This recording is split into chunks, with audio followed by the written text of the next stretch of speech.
누가복음 15장 20절로 25절 말씀입니다. 이에 일어나서 아버지께로 돌아가니라. 아직도 거리가 먼데 아버지가 그를 보고 측은히 여겨 달려가 목을 안고 입을 맞추니 아들이 이르되 아버지 내가 하늘과 아버지께 죄를 지었사오니 지금부터는 아버지의 아들이라 일컬음을 감당하지 못하겠나이다 하나 아버지는 종들에게 이르되 제일 좋은 옷을 내어다가 입히고 손에 가락지를 끼우고 발에 신을 신기라.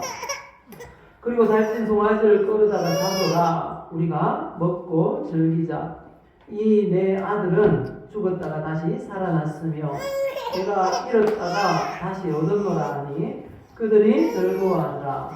맏아들은 밭에 있다가 돌아와 집에 가까이 왔을 때에 풍악과 춤추는 소리를 듣고 아멘. 얼마 만에 들어보는 애기 울음소리인지 너무 귀합니다. 어떤 장로님 가정에 형제들이 4명이 있는데 그날 다 모이기로 했대요. 왜 모였는데요 하니까 그 장로님이 지금 70이 다 돼 가는데 형님이 한 분 있고 동생이 2분 있는데 손자가 한 명도 없대요. 그 첫 손자가 장로님 가정에서 태어나서 그 집으로 잔치하러 모인다는 거예요. 시대가 그런 시대가 되었습니다. 우리 어린 아기 울음소리가 아주 복된 그런 소리인 줄 믿습니다. 어떤 젊은이가 독실한 그런 기독교인인 교수님께 이런 질문을 했다고 합니다. 하나님이 당신을 사랑한다는 걸 어떻게 아십니까? 이 질문을 듣자 교수님이 이런 이야기를 했다고 합니다. 어느 날 내가 강가에 나갔는데 어떤 소년이 연을 날리고 있더라고. 근데 그 연이 너무 하늘 높이 올라가서 내 눈에는 눈이 보이지 않더라고. 연이 보이지 않더라고. 그래서 소년에게 물어보았지. 얘야, 지금 네가 날리는 연이 저 하늘 끝에 있다는 걸 어떻게 아니? 소년이 그렇게 대답을 했다고 합니다. 연이 위에서 당기는 것을 내가 느껴요. 연이 지금 하늘에서 당기는 걸 느낀다는 거예요. 그걸 통해서 알 수 있다는 거예요. 그러면서 교수님이 계속 이렇게 이야기를 합니다. 소년이 그 위에서 당기는 것을 느끼듯이 하나님의 사랑이 나를 계속해서 끌어당긴다는 걸 내가 느끼기 때문에 하나님께서 나를 사랑하신다는 걸 안다네 라고 대답을 했다는 것입니다. 하나님의 사랑의 줄이 우리에게 연결되어 있어요. 그래서 매 순간 우리가 어려울 때 하나님께서 그 사랑의 줄을 당기시는 거예요. 낚시할 때도 그렇잖아요. 혹시 낚시를 해보셨습니까? 물고기가 물었다는 거 어떻게 하십니까? 손맛으로 알잖아요. 손맛으로 탁탁 당기는 들어가면 당기면 잡히잖아요. 그런 거예요. 하나님의 사랑의 줄이 우리를 매고 있어요. 묶고 있어요. 그래서 우리가 그 사랑을 느낄 수 있는 것입니다. 여러분도 그 사랑의 줄에 매여 있는 줄 믿습니다. 날마다 하나님의 사랑을 느끼며 살아야 하는 것입니다. 이처럼 하나님은 저와 여러분들을 사랑하십니다. 전도는 잃어버린 영혼을 사랑하시는 하나님 아버지의 이 마음을 알아야 합니다. 우리가 느끼지 못할 때도 하나님은 우리를 늘 사랑하시고 늘 품고 계세요. 하나님의 마음으로 하나님의 마음을 이해하시기를 바랍니다. 그 사랑의 마음을 이해할 때 우리가 영혼구원이라는 전도라는 일에 관심을 가질 수 있게 되는 것입니다. 그래서 이 시간 주신 말씀을 통해서 하나님 아버지의 마음이라는 그런 제목으로 말씀을 전하겠습니다. 우리 늘 하시던 대로 한번 고백해 보십시다. 나는 예수 믿어 구원의 복을 받았습니다. 나는 예수 믿어 구원의 복을 받았습니다. 나는 예수 믿어 건강의 복을 받았습니다. 나는 예수 믿어 건강의 복을 받았습니다. 나는 예수 믿어 신수 성가의 복을 받았습니다. 나는 예수 믿어 신수 성가의 복을 받았습니다. 예, 신수 성가 무슨 말씀인지 아시죠? 하나님께서 우리 집을, 우리 가정을 세워주시는 것입니다. 자수성가의 반대말인데요. 내 손으로 내 가정을 세우는 것보다 하나님이 세우시면 더 잘 되는 줄 믿습니다. 우리 하나님께서 신수성가의 복을 우리 모든 성도님들께 부어주시기를 예수님의 이름으로 축복합니다. 그리고 우리 이어서 또 해피데이 구호 한번 외치고 또 말씀을 이어가겠습니다. 구호 준비. 시작. 해피데이 117 영적 모지를 점령하자 전도 할 수 있다 하나님이다 해보자 너무 잘하십니다. 박수. 할 수 있는 줄 믿습니다. 아직 조금 어색한 우리 김정도 집사님 계신데 다음에 잘하게 될 줄 압니다. 하나님 아버지는 어떤 마음을 가지고 계시는 걸까요? 하나님의 마음을 알아야 우리가 전도할 수 있고 영혼 구원하는 일에 관심을 가질 수 있다고 하시는데요. 그 하나님의 마음이 어떤가? 하나님 아버지는 영혼이 구원받는 걸 가장 기뻐하신다는 것입니다. 하나님 아버지의 마음에는요 사랑이 가득 차 있어요. 오늘 본문을 보시면요 하나님을 어떤 분으로 묘사하고 있습니까? 집을 나갔던 탕자가 돌아온 것이 너무 기뻐서 잔치를 배설한 아버지와 같다, 이렇게 묘사를 하고 있습니다. 집을 나갔던 탕자가 집에 돌아왔을 때 이 아버지는 잔치를 열었습니다. 이때 아버지의 모습이 어떤 모습인지, 어떤 모습으로 그 잔치 자리에 있었을지 한번 상상을 해보시기 바랍니다. 아버지의 모습이 어땠을까요? 저는 이런 생각을 해보았습니다. 아마도 잔치 자리의 가장 가운데서 춤을 추면서 그 자리에 손님으로 온 사람들을 막 끌어당기면서 같이 춤추자고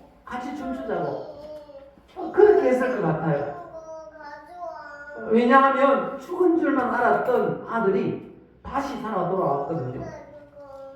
그게 너무 기뻐서 이처럼 이 죽은 줄만 알았던 그 아들들, 수많은 세상에 잃어버린 그런 아들들이, 탕자와 같은 아들들이 얼마나 많은지 모릅니다. 그 탕자들이 주님 앞에 돌아올 때 하나님께서 춤을 추신다 라고 지금 묘사를 하고 있는 것입니다. 하나님은 춤추시는 하나님인 줄 믿습니다. 한 영혼이 주님 앞에 나올 때 우리 하나님이 춤을 추신다는 것입니다. 하나님께서 그렇게 기뻐하시는 일이라면 우리가 목표로 삼아야 되지 않겠습니까? 한 사람을 교회에 초청해서 복음을 듣도록 하는 일이 하나님을 춤추시게 하는 일이라면 이 일이 얼마나 귀하고 복된 일입니까? 하나님이 기뻐하시면요 우리가 필요한 모든 것 하나님께서 공급하시고 채워주실 줄 믿습니다. 하나님이 기뻐하시는 일이라면 더 큰 일도 우리에게 요구하신다면 해야 되지 않겠습니까? 그런데 하나님께서 그렇게 큰 걸 요구하지 않아요. 그냥 아직도 예수 믿지 않는 사람들 초청해서 복음을 듣게 하는 걸 우리 하나님이 우리에게 요구하신다는 것입니다. 그걸 그렇게 기뻐하신다고 그렇게 말씀하고 있는 것입니다. 세상에 하기 힘든 일이 얼마나 많은지 모르잖아요. 과거에는 그런 일도 있었대요. 몸에 어떤 병인지는 알 수 없지만 그 병에 걸렸다고 하면 밤에 무덤에 가가지고 장사 지는 지 얼마 되지 않은 무덤을 파헤쳐가지고 시체를 이렇게 파먹으면 낫는다라는 그런 이야기가 있어서 실제로 병을 고치기 위해서 그렇게 했다는 거예요. 예. 그런데 예수 믿는 우리에게 그런 걸 요구하는 것도 아니잖아요. 그렇지 않습니까? 그렇게 어려운 일 요구하지 않아요. 하나님이 가장 기뻐하시는 게 그냥 잃어버린 그 영혼들 초청해서 복음을 듣도록 하는 거예요. 그걸 하나님께서 그렇게 기뻐하신다고 말씀하십니다. 그런데 중요한 건 그 간단한 일같이 보이는 일이라도 하나님의 마음이 우리 가운데 없으면 할 수가 없다는 거예요. 하나님께서 우리에게 그 하나님의 사랑의 마음을 이 예배 시간에 부어주시기를 예수님의 이름으로 축복합니다. 우리들의 블루스라는 드라마 혹시 보셨습니까? 저는 본 적은 없는 것 같은데 굉장히 유명했다 하더라고요. 그 작가가, 드라마 작가가 누군가 하면 노희경 씨인데요. 이분이 세상에서 가장 어려운 일 세 가지를 이렇게 말했다고 합니다. 돈 버는 거. 돈 버는 거 쉽습니까? 예. 그리고 사람 미운 거. 주는 거 없이 미워. 예. 그리고 사람 좋아하는 거. 내 마음대로 안 되잖아요. 이분이 또 이런 책을 썼어요. 지금 사랑하지 않는 자 모두 유죄. 사랑하지 않는 사람 모두 죄인이라는 겁니다. 이웃을 사랑하지 않는 자 죄인이라는 거예요. 지금 사랑하라고 우리에게 독촉하고 있는 것입니다. 지금 사랑하지 않는 당연 우리가 죄인인 거예요. 우리 이웃을 볼 때마다 우리의 사랑하는 마음이 생기도록 기도하시기를 바랍니다. 우리 하나님께서 사랑의 마음을 부어주실 것입니다. 하나님께서 저와 여러분들을 얼마나 사랑하시는지 모릅니다. 저와 여러분들을 위해서 독생자 예수님을 보내주셨어요.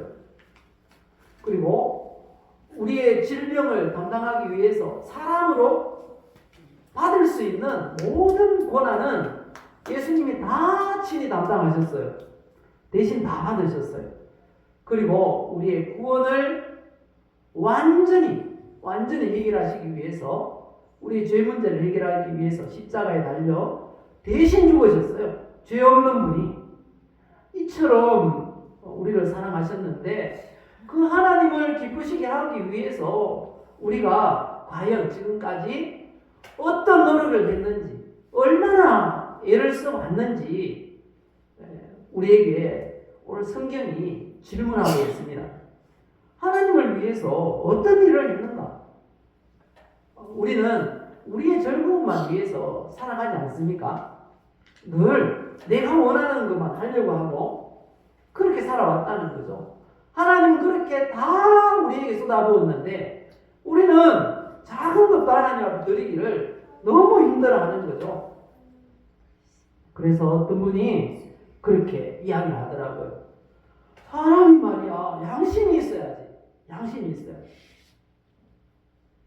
성도에게는 신앙 양심이 있어야 돼요. 신앙 양심. 하나님께서 그렇게 해주셨는데 우리는 하나님께 드린 것이 없어요. 하나님께서 기뻐하신다고 하시는데 그것도 잘 안 해요. 그게 우리의 현주소라는 것입니다. 신앙 양심이 있어야 돼요. 또 성경에는 그런 말이 있어요. 성도는 이 신앙의 도리를 지켜야 된다. 믿는 도리를 지켜야 된다고 그렇게 말씀합니다. 성도라면 믿는 도리가 있어야 되고 성도라면 신앙 양심이 있어야 한다는 것입니다. 하나님이 기뻐하시는 일을 위해서 무엇인가 하려고 노력을 하고 애를 써 보아야 한다는 것입니다. 아무것도 하지 않으면 주님 앞에 섰을 때에 나는 너를 위해서 다 주었는데 너희는 나를 위해서 뭘 했니? 라고 물으실지도 모르겠습니다. 우리 주님께서 얼마나 이 일에 간절하셨던지 누가복음 14장 23절에 보니까요 이렇게 말씀하고 있어요. 주인이 종에게 이르되 길과 산울타리 가로 나가서 사람을 강권하여 데려다가 내 집을 채우라 이렇게 말씀하십니다. 하나님께서 우리에게 원하십니다. 그냥 무덤에 가서 시체를 팔아 그런 것도 아니고요. 그냥 함께 지내는 믿지 않는 이웃들 그리고 가족들 예수 믿지 않는 교회 다니지 않는 사람들 초청해서 말씀 듣게 하라는 것입니다. 하나님이 그걸 그렇게 기뻐하신다는데 노력하지 않는다면 신앙 양심이 없는 것입니다. 믿는 그런 도리를 다하지 못하는 것입니다. 사랑하는 성도 여러분, 신앙 양심을 가지시기를 바랍니다. 믿는 도리를 다하시기를 바랍니다. 오늘 말씀처럼 신앙 양심을 가져야 됩니다. 우리가 가만히 보면요, 믿지 않는 사람들을 너무 많이 배려해줘요. 그러다가 우리도 모르게 헤어질 날이 와요. 전도의 기회가 없어진다는 것입니다. 이틀 전인가요? 김수미 씨가 죽었다는 그런 소식을 들었어요. 활동을 굉장히 많이 했잖아요, 그죠? 나이가 75세라고 하더라고요. 근데 갑자기 가족들과 이별 통보도 없이 통보도 못하고 심장마비로 그냥 돌아갔다는 거예요. 예수님을 잘 믿는 집사님이거든요. 그리고 얼마나 이 퍼주기를 좋아하는지 수많은 그런 연예인들이 전도 대상자들이 와서 울어주었다고 합니다. 분명한 건 언제 전도의 기회가 없어질지 모른다는 것입니다. 지금 편의를 봐주고 그렇게 해줄 시간이 없어요. 언제든지 하나님 우리 데려가시면 누가 그 사람을 전도하겠습니까? 우리가 하나님이 기뻐하시는 그 일을 위해서 최선을 다해야 합니다. 한 사람도 초청해서 예수 믿게 못했다면 주님 앞에 서서 뭐라고 대답하시겠습니까? 방금 불렀던 311장 찬송가 가사를 기억하시기를 바랍니다. 우리 한 번 더 펴서 1절 한번 불러보십시다. 우리에게 다 주셨어요. 311장 보시면요. 내 너를 위하여 몸 버려 피 흘려 내 죄를 속하여 살 길 주었다. 널 위해 몸을 주건만 너무 주느냐. 널 위해 몸을 주건만 너무 주느냐. 죄 중에 빠져서 영죽은 인생을 구하여 주려고 나 피를 흘렸다. 내 죄를 대속했건만 너무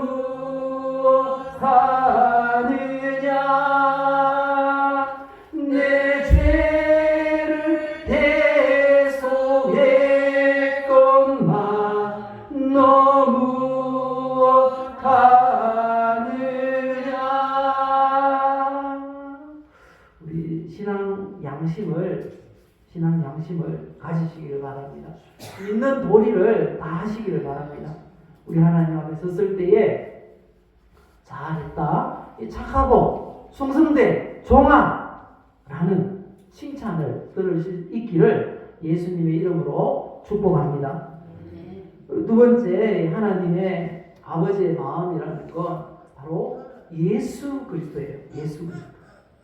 예수 그리스도가 하나님 아버지의 마음인 것입니다.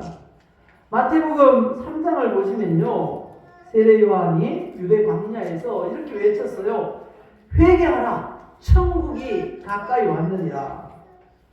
그리고 요한은 자신에게로 몰려온 사람들에게 요단강에서 세례를 베풀었습니다. 그러면서 이렇게 또 말했어요. 그러므로 회개에 합당한 열매를 맺고 속으로 아브라함이 우리 조상이라고 생각하지 말라. 내가 너희에게 이르노니 하나님이 너희 이 돌들로도 아브라함의 자손이 되게 하시리라. 이렇게 책망을 하셨어요. 사두개인들, 바리새인들을 향해서, 유대 종교 지도자들 향해서 그렇게 회개에 합당한 열매를 맺으라 라고, 그렇지 않으면 임박한 진노를 피할 수 없다고 그렇게 외쳤습니다. 그 세례 요한의 이런 메시지는 당시 이스라엘 백성들에게 이 마음을 송곳으로 막 찌르는 그런 말씀이었습니다. 수많은 사람들이 요한이 전하는 복음을 듣기 위해서 광야로 몰려왔습니다.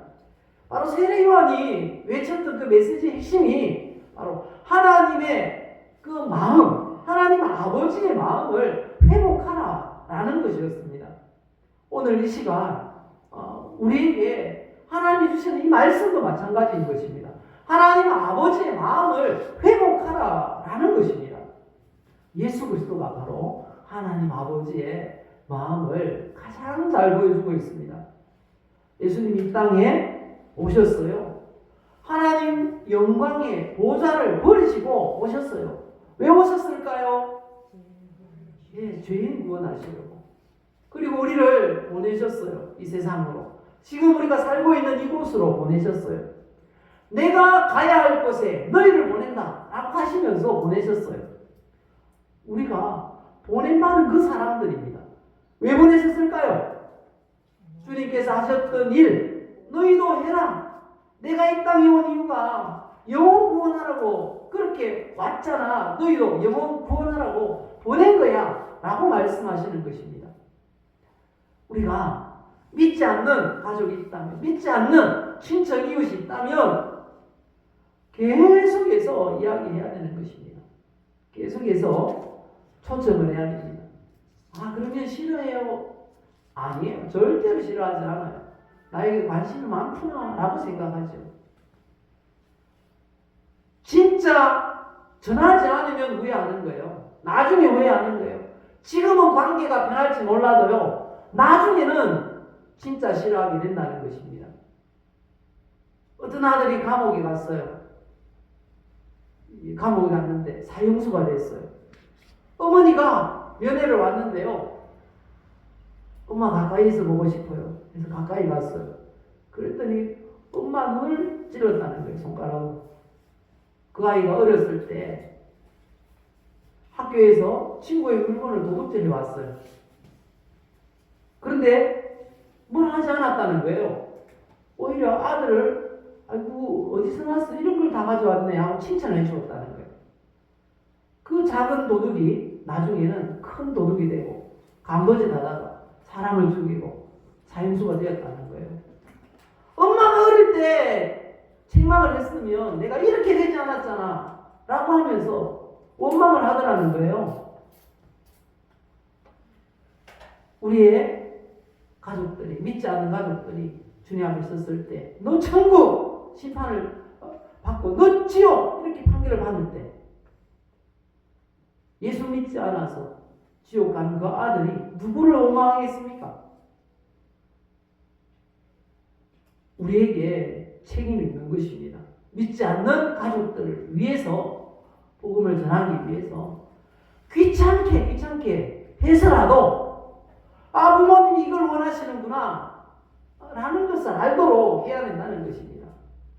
예수 믿고 하나님이 주시는 복을 받기를 원한다는 걸 가족들에게 알려주어야 한다는 것입니다.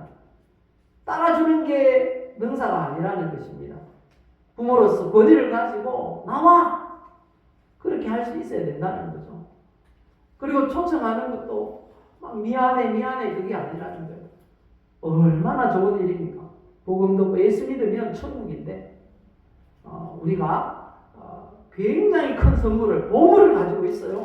그 보물을 가지고 담대하게 나가야 하는 것입니다. 이웃에게로.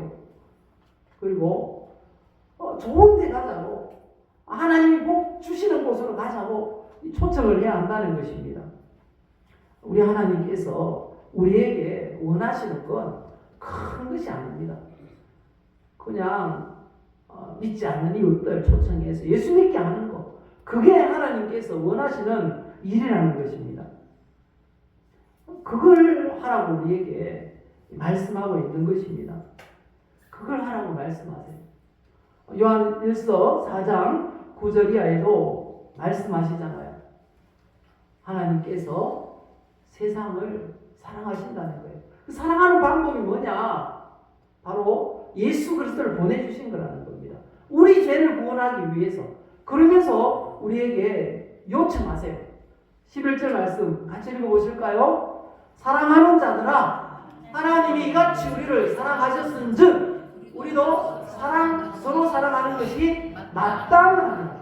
이게 성도의 도리 아닙니까? 하나님께로부터 사랑을 받았다면 그 사랑을 이웃에게 실천하는 게 도리라는 거예요. 마땅하다는 거예요. 우리가 이게 하나님의 마음이라는 사실을 알고 이 하나님의 마음에 이 합당 기쁘시게 하기 위해서 노력하는 그런 성도가 되어야 할 것입니다. 말라기 선지자도 이렇게 외쳤습니다. 보라, 여호와의 크고 두려운 날이 이르기 전에 내가 선지자 엘리야를 너희에게 보내리니 그가 아버지의 마음을 자녀에게로 돌이키게 하고 자녀들의 마음을 그들의 아버지에게로 돌이키게 하리라. 돌이키지 아니하면 두렵건대 내가 와서 저주로 그 땅을 칠까 하노라. 크고 두려운 날, 종말의 날, 심판의 날이 언제 임할지 모릅니다. 심판은 두 가지가 있습니다. 종말은 두 가지가 있습니다. 개인의 종말, 우주적인 종말. 개인의 종말은 나의 죽음이고요. 우주적인 종말은 예수님의 재림인 것입니다. 어떤 게 먼저 올지 아직 몰라요. 하지만 분명한 건 모든 사람은 종말이 있다는 것입니다. 그것도 준비된 종말이 아니라 먼저 왔던 사람이 먼저 가는 게 아니고요. 순서가 없어요. 우리가 내가 죽기 전에는 꼭 우리 자녀들, 가족들, 친척들, 정말 아끼고 사랑하는 친구들 있다면 구원하고 가리라. 목표를 세우시기 바랍니다. 하나님이 춤추신다는데 그런 목표 세우는 게 얼마나 좋은 것입니까? 하나님께서 우리를 위해서 베푸신 그 사랑을 기억하시고요. 그 사랑을 실천하는 우리 예배자들 다 되시기를 예수님의 이름으로 축복합니다.